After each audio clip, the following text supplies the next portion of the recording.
Sir, நீங்க சொன்ன ஆளு இவர்தான். என்ன சார், எதுக்கு என்ன பார்க்க வந்திருக்கீங்க? இத்தனை வருஷம் வரைக்கும் யாரும் என்ன பார்க்க வந்தது கிடையாது. நீங்க யார் சார்? ஆமா சார், இந்த ஆளை பார்க்க இத்தனை வருஷம் வரைக்கும் யாருமே வந்தது கிடையாது. ஃபேமிலி கூட வந்தது கிடையாது. நீங்க எதுக்கு சார் இந்த ஆளை வெளியே எடுக்க வந்திருக்கீங்க? புரியல சார், என்னாச்சு? இவர் ஆயுள் தண்டனையில் இருந்தவர் எப்படி சார் இவர் வெளியே வர முடியும்? சார், கொஞ்சம் மரியாதையா பேசுங்க சார். பண்ணாத தப்புக்கு இத்தனை வருஷம் அந்த மனுஷன் தண்டனை அனுபவிச்சிருக்காரு. ஆனா தப்பெல்லாம் பண்ணவன் வெளியே சொகப்போகமா வாழ்ந்திருக்கான். பாவம் இந்த மனுஷன். ஐயா, உங்களுக்கு குடும்பம் இருக்கா? என்ன சார் சொல்றீங்க? அப்போ ஆமா, இவர் மேல எந்த தப்பும் இல்லை. நாங்க அதை கோர்ட்லயும் ப்ரூவ் பண்ணிட்டோம். அப்படியா சார்? Okay sir. சரி, இவரை கூட்டிட்டு போறதுக்கான எல்லா ஃபார்மாலிட்டியும் ரெடி பண்ணிக்கோங்க. இதோ சார், இப்போவே ரெடி பண்ணி கூட்டிகிட்டு வரேன். அப்புறம் சார், அவர் இத்தனை வருஷம் இந்த செயலில் வேலை பார்த்த காசு ஒரு 20 லட்சம் ரூபாய் இருக்கு சார். அதையும் எடுத்துட்டு வரேன். சரிங்க சார், போங்க. சார், அப்போ அந்த தனசேகரை அரெஸ்ட் பண்ணிட்டீங்களா? பரவாயில்லையா ஐயா, கரெக்டா தனசேகரன் சொல்றீங்க. அவன் தானே துரோகி, அவன் தானே. அவன் நல்லா வாழ்றதுக்காக என்ன இந்த குழியில தள்ளிட்டு அவன் ஓடிட்டான். இத்தனை வருஷம் நான் இந்த நரக வாழ்க்கையை வாழ்ந்திருக்கேன். என் பொண்டாட்டி பிள்ளைங்க எப்படி இருக்காங்கன்னு தெரியல. பாவம், நான் இருக்கேனா இல்லை செத்துட்டே நினைச்சிட்டு இருக்காங்கன்னு தெரியல. இத்தனை வருஷம் ஆச்சு, என்னை தேடி யாருமே வரல. அப்போ ஐயா, உங்களுக்கு ஃபேமிலி இருக்கா? ஆமா சார், எனக்கு ஃபேமிலி இருக்கு. சார், அப்போ உங்க ஃபேமிலி எங்க இருக்குன்னு உங்களுக்கு தெரியுமா? தெரியும் சார். ஆனா அவங்க இப்போ அங்க இருக்காங்கன்னு எனக்கு தெரியல. அதெல்லாம் இருப்பாங்க சார். எங்க போயிருவாங்க? அங்கதான் இருப்பாங்க. இருப்பாங்க. நல்லா இருக்காங்களா இல்ல நான் விட்டுட்டு வந்துட்டேனே கஷ்டப்படுறாங்களான்னு எனக்கு தெரியல. என் பையனுக்கு 5 வயசு, என் பொண்ணு பிறந்த 13 நாள். நான் வேலைக்காக தனசேகர் கூட நம்பி வந்தேன். என் நண்பன் அப்பவே சொன்னான் வேண்டான்னு. நான் என் நண்பனை நம்பி தான் விட்டுட்டு வந்தேன். என் நண்பன் வீட்டுக்கு போனா அவங்க எங்க இருக்காங்கன்னு தெரியும் சார். சார், எல்லா ஃபார்மேட்டையும் ரெடி சார். நீங்க வந்தீங்கன்னா சைனை போட்டு கூட்டிட்டு போலாம் சார். சரிங்க ஐயா, மற்ற டீட்டெயிலாம் போகும்போது பேசுவோம். நீங்க வாங்க, முதல்ல எல்லா ஃபார்மேட்டும் முடிச்சுட்டு நம்ம கிளம்புவோம்.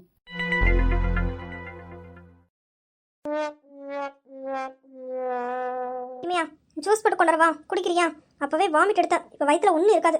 அத்தை, ஜூஸ் போட்டு கொண்டு வரேன், குடி. சரியா?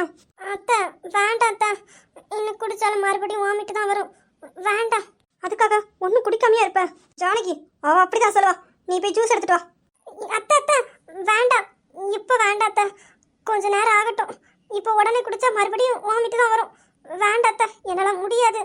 தொண்டையெல்லாம் ரொம்ப வலிக்குது வாமிட் எடுத்து. பிறகு இப்போ வேண்டாம் அத்தை. அப்போ சரி, ஒரு 1/4 மணி நேரம் கழிச்சு ஜூஸ் மறுபடியும் எடுத்துட்டு வரேன், குடி. சரியா? வாமிட் வரதுன்னு குடிக்காம இருக்கக்கூடாது. குழந்தை வயிற்றுல இருக்கு. என்னத்துக்கு ஆகும் சொல்லு? சரிங்க அத்தை. நேத்ரா, உனக்கு எதுவும் கொண்டு வரவா? இல்லை வேண்டாம் அத்தை. பெரியம்மா, இவளுக்கு ஜூஸ் போட்டு எடுத்துட்டு வாங்க. இவ அப்படிதான் சொல்லுவா, நீங்க எடுத்துட்டு வாங்க. அத்தை வேண்டாம் அத்தை, எனக்கு இப்போதைக்கு எதுவும் வேண்டாம். என்னம்மா ஆவுன்னா எதுவும் வேண்டாம் வேண்டாம்னு சொல்லிட்டு இருக்கா? பெரியம்மா, அவ அப்படிதான் சொல்லுவா, நீங்க எடுத்துட்டு வாங்க. எப்படி குடிக்காம இருக்கான்னு நான் பாக்குறேன். என்னம்மா உடம்பு எவ்வளோ வீக்கா இருக்கு. ஜானகி, நீ ஜூஸ் போட்டு எடுத்துட்டு வாமா. பாட்டி, எனக்கு ஒன்றும் இல்லை பாட்டி, நான் நல்லா தான் இருக்கேன். ஆனால் அந்த உட்காந்துருக்காள்ல மூத்த மருமகன்னு சொல்லிட்டு, அவ வயிற்றுல குழந்தை வச்சுட்டு வாமிட் எடுத்துட்டு வேண்டான்னு சொல்லிட்டு இருக்கா. அவளை மட்டும் விடுறீங்க? என்ன பட்டு என்ன பாட்டி? என்ன நேத்ரா, இப்போ நான் ஒன்று என்ன பண்ணேன்? நான் இப்போ எதுவுமே பண்ணலையே. நீ இப்போ எதுக்கு என்ன எடுக்கிற? உனக்கு தேவைன்னா நீ குடி. உன் ஹஸ்பண்டு உன்னை குடிக்க வைக்க என்னமோ பண்ணுறாங்க, அதுக்கு நீ என்ன எடுக்கிற? எனக்கு எப்போ குடிக்கணும்னு தோணுதோ அப்போ நான் குடிப்பேன். நீ உன் வேலையை விட்டு பாரு. எனக்கு ஒன்றும் இல்லை. எனக்கு காலில் மட்டும்தான் லைட்டாக கெட்டிருக்கு. அதுவுமே 2 நாளில் கெட்ட அவுக்கலான்னு சொல்லிட்டாங்க. எனக்கு இப்போ ஒன்றும் இல்லை, நான் நல்லா தான் இருக்கேன். நீ தான் வயிற்றுல குழந்தைய வச்சுட்டு வாமிட் எடுத்துட்டு இருக்க. உனக்கு தான் இப்போ ஜூஸு ஏதாவது சாப்பிடணும். அப்போ நீ தான் குடிக்கணும். அத்தை, நீங்கள் இமையாக கொடுங்க அத்தை, இப்போ அவளுக்கு தான் ரொம்ப தேவை. உன் அக்கறைக்கு ரொம்ப நன்றி. நீ என்ன பற்றி ஒன்றும் கவலைப்பட வேண்டாம், எனக்கு தெரியும். அத்தை, எனக்கு இப்போ எதுவும் வேண்டாம். யாரு உன் மேலாம் எனக்கு எந்த அக்கறையும் இல்லை. அது எங்கள் ரவியோட குழந்தை, அவள். அதனால தான் உன் மேலாம் எங்களுக்கு எந்த அக்கறையும் இல்லை, இல்லையா பாட்டி? ஆமா ஆமா, நான் இல்லாம மருமக்கு குழந்தை வானத்திலிருந்து குதிச்சு என் வயிற்றுக்குள்ள வந்துச்சு. பாரு, விட்ட நல்லா பேசுறீங்க. அது எப்படி? நான் வேண்டாம், ஆனா குழந்தை மட்டும் உங்க எல்லாருக்கும் ரொம்ப முக்கியம். அப்படி யாரும் என் மேல எந்த அக்கறையும் காட்ட வேண்டாம். என் குழந்தைய எங்களுக்கு பார்க்கறதுக்கு தெரியும். நீங்க ஒண்ணு பார்க்க வேண்டாம், நீ உன் வேலையை மட்டும் பாரு. உனக்கு தேவைன்னா நீ ஒண்ணு பெத்துக்கோ. அண்ணி சொன்னதுல இதுதான் ரொம்ப சரி. பாட்டி, பாத்தீங்களா எப்படி பேசுறான்னு? அப்ப இவ நம்ம கிட்ட குழந்தை காட்ட மாட்டா, அப்படிதான் பேசுறா பாட்டி. ஏய் ஏய், இங்க என்ன நடக்கு? இப்ப எதுக்கு இப்படி? இல்லையே, இது நாளுக்கு நாள் ரொம்ப அதிகமாயிட்டே இருக்கு. அத்தை, என்னத்தை பார்த்துட்டு அமைதியா இருக்கீங்க? நீ கொஞ்சம் அமைதியா இருங்க அத்தை. இங்க பாரு,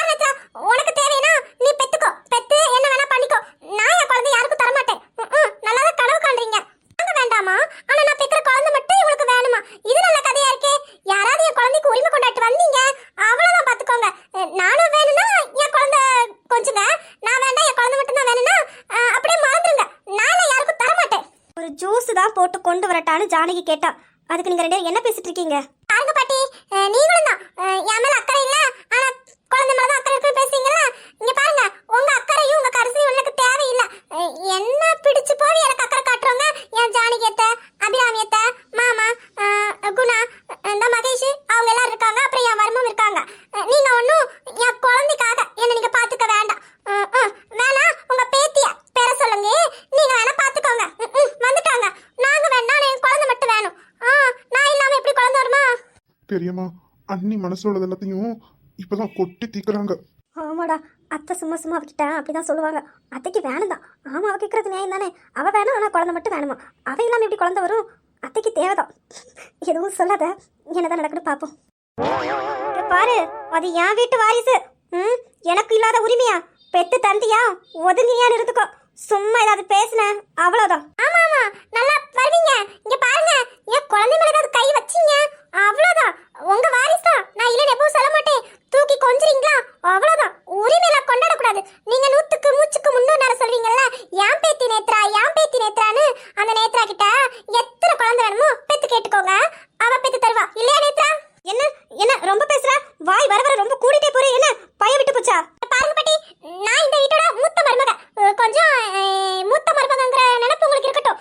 சும்மா சும்மா ஏதாவது பேசிட்டு இருக்க கூடாது. எப்பவுமே அமைதியா போவே நினைச்சீங்களா? நேத்ரா, உங்க பாட்டிக்கு பேரனோ பேத்தியோ வேணுமா? சீக்கிரம் பெத்து கொடுமா, போமா. பாரு, நீ பாட்டி கிட்ட பேசுறேன்னா நீ பாட்டி கிட்ட பேசு. நீ தேவையில்லாம எதுக்கு என்ன இருக்கிற? எங்களுக்கு எப்போ பிறன்னு தோணுதோ அப்போ நாங்க பெத்துப்போம். நீ உன் வேலையை மட்டும் பாரு. நேத்ரா, அண்ணி சொன்னது சரிதானேம்மா? நம்ம வேணா பெத்துக்கலாமா? டேய் மகேஷ், பெரியம்மா கிட்டதான் இருக்கேன். என்னடா பேசிட்டு இருக்க? போடா உள்ள. ஐயோ மகேஷ், என் மானத்தையே வாங்கிட்டு இருக்க. ஆளை பாரு, பெத்துக்கணுமா பெத்துக்க. போயாங்க. உன்னை இப்ப எதுவும் பேச முடியாது. அதான் வாயை மூடிட்டு அமைதியா இருக்கேன். நீ குழந்தைலாம் பெத்துட்டு நல்லபடியா வீட்டுக்கு வந்து சேருடி. அப்புறம் இருக்கு உனக்கு. அத அப்ப பாத்துக்கலாம். இப்ப உங்க பேத்தி கிட்ட போய் கேளுங்க, போங்க. இவையா போதும் இருடி. நான் உனக்கு ஜூஸ் போட்டு கொண்டு வரேன். ரொம்ப தான் பேசிட்டு இருக்க. வாய் வாய் வாய் ரொம்ப கூடி போச்சு உனக்கு. இல்ல அத்தை, நீங்களே பார்க்கலாம்னு சரிங்க. சும்மா சும்மா நான் வேண்டாம், குழந்தை மட்டும் தான் வேணும்னு சொன்னா எனக்கும் கஷ்டமா இருக்கும்ல. நான் இல்லாம குழந்தை எப்படி வரும்? அதான் நான், எனக்கு கஷ்டமா இருக்கும்ல. என்னை யாருக்குமே பிடிக்கலன்னு தோணும்போது கஷ்டமா தானே இருக்கும். அதான் நீங்க, குணா, சாச்சனா, அபிராமியத்தை, வருமா, நீங்க எப்பவும் போலதான் இருக்கீங்க. ஆனா பாட்டி 100க்கு 300 நேரம் நேத்ராவை, நான் அதை பொறாமையில சொல்லல, நேத்ராவை என் பேத்தி அப்படி இப்படின்னு சொல்லுவாங்க. ஆனா என்ன, குழந்தை மட்டும்தான் எனக்கு உரிமை இருக்கு, உன் மேல எனக்கு எந்த அக்கறை இல்ல அப்படி இப்படின்னு சொல்றாங்க. எனக்கும் கஷ்டமா இருக்குமே. நானும் வெளியே சொல்லக்கூடாது, காட்டிக்க கூடாதுன்னு நான் அப்படியே போறேன். ஆனா நிஜமா எனக்கு கஷ்டமா தான் இருக்கும். நான் இதை வர்மா கிட்ட கூட சொல்ல மாட்டேன். அது அத்தை, சாரி, நான் பேசுறது தப்பா இருந்தா மன்னிச்சிருங்க. சரி, நீ ரொம்ப எமோஷனல் ஆகாத. அத்தை, நான் அப்பவே சொன்னேன், வயிற்று பிள்ளையா இருக்கா, இந்த மாதிரி பேசாதீங்க. என்னதான் இருந்தாலும் அவளுக்கு மனசு கஷ்டப்படணும். நீங்க கேட்டீங்களா? இப்ப பாருங்க, இங்க பாரு. அது நான் சும்மா ஒரு பேச்சுக்கு தான் அப்படி சொல்லுவேன். அவளுக்கும் சேர்த்து தானே மருந்து கொடுக்குறேன். என்ன ஜானகி, நீயுமா புரிஞ்சுக்கல? அத்தை, நீங்க பண்றது செய்யறது எங்களுக்கு புரியுது அத்தை. ஆனா நீங்க அவகிட்ட நடந்துக்கும் போது அது அவளுக்கு அப்படிதானே தோணும். சொல்லுங்க. நீங்க இப்போ நேத்ரா, சாச்சனா, குணா, அஞ்சலி எல்லாரையும் இங்க எப்படி பாக்குறீங்களோ அப்படிதான் நீங்க இமையாவளையும் பாக்குறீங்கன்னு எனக்கு தெரியும். நீங்க இப்போ கூட இமையாக்காக வளையல் காப்பு செய்ய கொடுத்துருக்கீங்க. எல்லாமே எங்களுக்கு தெரியும். ஆனா அவளுக்கு தெரியாதுல்ல. அவள்கிட்ட நீங்க அப்படி பேசும்போது அவளுக்கு கஷ்டமா இருக்கும்ல அத்தை. கொஞ்சம் அவகிட்டையும் நேத்ரா கிட்ட எல்லார்கிட்டையும் பேசுற மாதிரி ரொம்ப இல்லை, ஒரு 2 வார்த்தை கூட நீங்கள் நல்லதாக பேசினா கூட அவள் சந்தோஷப்படுவா. நீங்கள் அப்படி பேசும்போது நம்ம முக்கியம் இல்லை, நம்ம குழந்தை தான் முக்கியம் அப்படிங்கிற மாதிரி அவன் நினைப்பாள்ல. பாவம், ரொம்ப கஷ்டப்படுவாள்ல. என்னது, பாட்டி எனக்கு வளையலெல்லாம் செய்ய கொடுத்துருக்காங்களா? அத்தை, நீங்க சொன்னது உண்மையா? ஆமாம் இமையா, உன் மேலே அவங்களுக்கு பாசனம் இருக்க தான் செய்யுது. அவங்க எப்பவும் மாறிட்டாங்க. உன்னையும் அவங்க பேத்தியாக ஏற்றுக்கிட்டாங்க. இந்த மூத்த மருமகளாகவும் ஏற்றுக்கிட்டாங்க. என்ன காட்டிக்க மாட்டேங்கிறாங்க. உங்ககிட்ட சும்மா அப்படி பேசுகிறாங்க. அவங்க வேணும்லாம் பேசலை சரியா, சும்மா தான் உங்ககிட்ட பேசுகிறாங்க. நீ எதுவும் நினச்சி கஷ்டப்படாத சரியா. அத்தை உமனோட பாசத்தில் உனக்காக கல்யாணம் முடிஞ்சு வந்த நாள்லேருந்து உனக்காக எதுவும் அவங்க செய்யலை. அதான் உனக்கு வளையல் செய்ய கொடுத்துருக்காங்க. அது எப்படியும் இன்னைக்கு அத்தை நாளைக்கு வருமா? நாளைக்கு தான் தருவேன்னு சொல்லியிருக்கான். ரத்னத்துக்கிட்ட தான் சொல்லியிருக்கேன். அவன் சக்திவேல் வந்து பிஸ்னஸ்னு 2 பேரும் வெளியே அப்பப்போ போகிறாங்க. மறந்துடாம ரத்னத்துக்கிட்ட ஞாபகப்படுத்து, போய் வாங்கிட்டு வந்துடுவான். வாங்கிட்டு வந்து அவள் கையில் கொடு. என்னத்தை, அதை நீங்களே அவள் கையில் போட்டு விடுங்க, அவள் சந்தோஷப்படுவாள்ல. சரி. அப்புறம் மனசை போட்டெல்லாம் கஷ்டப்படுத்தக்கூடாது. வயிற்றுல குழந்தை இருக்கு, உடம்புக்கு எதுவும் ஆகாமல். ஜானகி, ஜூஸ் போட்டு கொண்டு வந்து 2 பேருக்கு கொடு போ. இமையா நீ எதுக்கு அழுறீங்க? என்னடா மூத்த மருமகன்னு சொல்லிட்டு இருந்தவங்க இப்போ அழுறாங்க.